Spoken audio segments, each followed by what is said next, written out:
बिरसा राजा जयसिंगाचा इतिहास तुम्हाला ठाऊक आहे का? तुम्हाला ठाऊक नाही. तुम्हाला राजा मानसिंगाचा इतिहास ठाऊक आहे का? तुम्हाला माहीत नाही, कारण ते मांडलिक होते.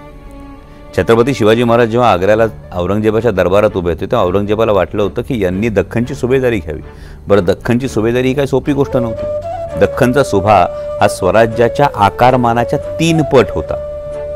म्हणजे त्या मानाने तेवढी जास्त संपत्ती होती, 3 पट आकारमानच होतं. शिवाय हे तरी दऱ्याखोऱ्यांचं राज्य स्वराज्य, पण दख्खनचा सुभा म्हणजे मुबलक सुपीक सगळा प्रदेश. बरं, युद्ध नाही. दख्खनच्या सुभेदाराला रुतबा काय, तर मुघल सल्तनतीच्या शहजाद्याचा.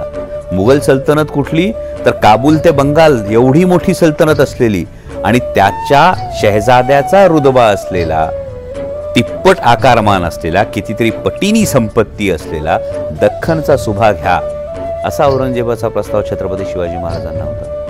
जर छत्रपती शिवाजी महाराजांनी औरंगजेबाला मुजरा करण्यापेक्षा आणि त्याचं मांडलिकत्व पत्करण्यापेक्षा आपल्या मातीसाठी आणि आपल्या माणसांसाठी ताठ मानेनं संघर्षाची वाट निवडली, म्हणून 350 वर्षांनंतर तुम्ही मी त्यांचं नाव घेतो ना.